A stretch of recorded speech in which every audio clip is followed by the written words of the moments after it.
আমি Rakesh Ghosh, financial adviser.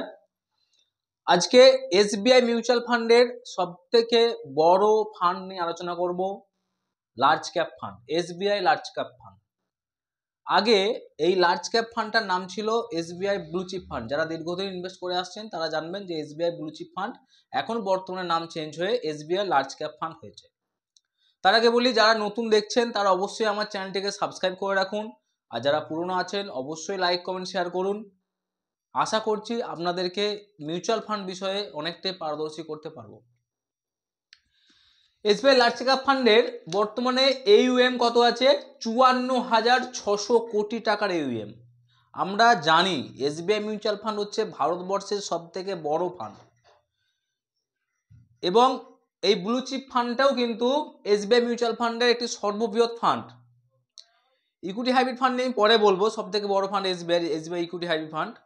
কিন্তু SBI large cap ফান্ডেরও কিন্তু ফান্ড ভ্যালু 54,600 কোটি। ভাবতে পারছেন মানুষের আস্থা আছে বলে এত কোটি টাকা ইনভেস্টমেন্ট হয়েছে। এক্সপেন্স রেটিও কি আছে? এসবিআই লার্জ ক্যাপ ফান্ডের এক্সপেন্স রেটিও আছে গ্রোথ। আমি যদি গ্রোথে ইনভেস্ট করি 1.47%, আর যদি ডিরেক্টে ইনভেস্ট করি 0.81%। একদম এক্সপেন্স রেটিও কম। 100 টাকায় 1 টাকা 47 পয়সা এক্সপেন্স রেটিও আছে। ম্যাক্সিমাম এসবিআই মিউচুয়াল ফান্ডের লামসাম অ্যামাউন্ট 5,000 টাকা। আপনি 5,000 টাকা থেকে আপনি লামসাম ইনভেস্ট করতে পারবেন, মানে এককালীন ইনভেস্টমেন্ট মিনিমাম 5,000 টাকা ম্যাক্সিমাম ফান্ডে। একটি ফান্ডে নতুন একটি ফান্ড বেরিয়েছে যেটাতে একটু কম ইনভেস্টমেন্টও করা যায়, কিন্তু 98% এসবিআই ফান্ডে 5,000 টাকা মিনিমাম ইনভেস্টমেন্ট লামসামের ক্ষেত্রে। আপনি একবারই দেবেন আর দেবেন না। আর এসআইপির ক্ষেত্রে, সিস্টেমেটিক ইনভেস্টমেন্ট প্ল্যানের ক্ষেত্রে কত? মিনিমাম 500 টাকা। লার্জ ক্যাপ ফান্ডে ইনভেস্টমেন্ট রেশিও কি আছে? এই ফান্ডটিতে 80% লার্জ ক্যাপ ফান্ডে ইনভেস্ট করা হয়, আর 20% মিড অ্যান্ড স্মল ক্যাপে। লার্জ ক্যাপ মানে আমাদের টপ 100টা স্টকে ইনভেস্ট করা হয়, 100টা বড় কোম্পানিতে এই ফান্ডের টাকা ইনভেস্ট হয়, প্রথম 100টা কোম্পানি, বড় কোম্পানি। এবং কিছু ফান্ড 20% মিড ক্যাপ এবং স্মল ক্যাপে রাখা হয় ব্যালেন্স করার জন্য। Portfolio allocation 95% ইকুইটিতে। প্রত্যেকটা কোম্পানির লার্জ ক্যাপে ইকুইটি ফান্ডে এই টাকাটি কিন্তু রাখা হয়। রিস্ক আপনারা বুঝতে পারছেন। তবে আপনারা যদি দীর্ঘমেয়াদী পরিকল্পনা করেন, মানে 5 বছর, 7 বছর, 10 বছর, 15 বছর, তাহলে কিন্তু আপনারা অবশ্যই উপকৃত হবেন। মিউচুয়াল ফান্ডে আপনারা, আমাদের বাঙালিদের মধ্যে কি স্ট্যান্ড আছে বলুন তো? মিউচুয়াল ফান্ড করেছি, আজকে করলাম, কাল দেখলাম ফান্ডটা একটু মাইনাসে আসতে আরম্ভ করে দিয়েছে, বা 1 বছর বাদ দেখলাম আমার রিটার্নটা 1 লাখ টাকাটা 1.5 লাখ হয়েছে, একদিনে হয়তো 10,000 টাকা পড়ে গেল। আমরা নিতে পারি না, আমরা ভাবছি 10,000 টাকা পড়ে গেল, ও কি করব, বেচে দিলাম। এইটা কিন্তু লং টার্ম ইনভেস্টমেন্ট হলো না। আপনি সোনা কিনছেন, সোনাটাকে আপনি 15 বছর, 20 বছর, 30 বছর ধরে রাখছেন। জমি কিনছেন, জমিটার দাম বাড়ছে না, আপনি সেটাকে ধরে রাখছেন ইনভেস্টমেন্ট খাতিরে। তাহলে মিউচুয়াল ফান্ডের ক্ষেত্রে আপনারা কেন 1 বছর 2 বছর ভরসা করছেন? এটা তো লং টার্ম ইনভেস্ট করছেন। এটাকে ভাবুন না, 15 বছর, 20 বছর, 30 বছরের ভাবুন না। বিগত ফান্ড আপনি রিটার্নটা দেখুন, লাস্ট 1 বছর এই ফান্ডটির রিটার্ন আছে 9.72%।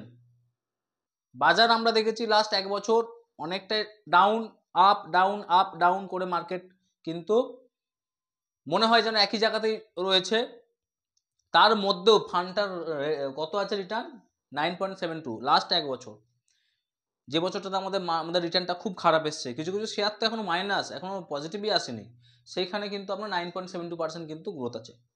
লাস্ট 3 বছরে কিন্তু 14% গ্রোথ আছে, লাস্ট 5 বছরে 16% গ্রোথ আছে। এবং যদি ওভারঅল দেখি ফান্ডটা যেদিন থেকে শুরু হয়েছে 10 টাকা নেবে, সেদিন থেকে আজ পর্যন্ত ফান্ডটাতে মিনিমাম 12% আপ রিটার্ন আছে।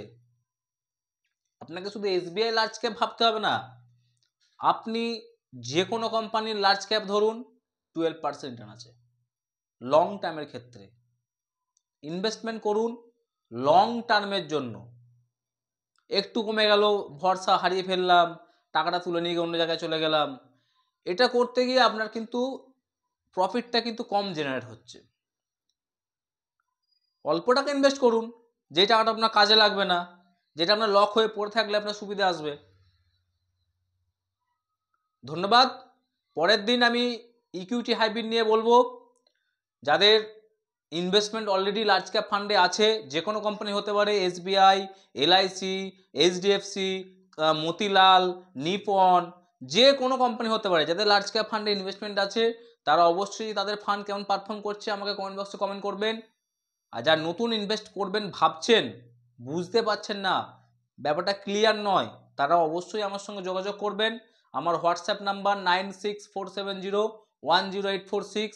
কোথাও কিচ্ছু অসুবিধা হলে আমি অসুবিধা ক্লিয়ার করে দেবো। আর মিউচুয়াল ফান্ডের ফোলিও ক্রিয়েট করার জন্য যে আপনার KYC করতে হয়, সেই KYCটা আমি করে দিতে পারবো, কোনো অসুবিধা নাই। আপনারা যোগাযোগ করুন। ভালো থাকবেন, ধন্যবাদ। আরও বিশদে কিছু জানার থাকলে আপনারা আমাকে কমেন্ট বক্সে কমেন্ট করুন। আমার ফোন নাম্বারে আপনারা হোয়াটসঅ্যাপ করুন, ফোন নাম্বার 9647010846। এবং আমার ভিডিও যদি আপনাদের ভালো লাগে অবশ্যই নতুন যারা দেখছেন তারা সাবস্ক্রাইব করবেন, আর যারা পুরনো আছেন তারা লাইক, কমেন্ট, শেয়ার করে পাশে থাকবেন। নমস্কার।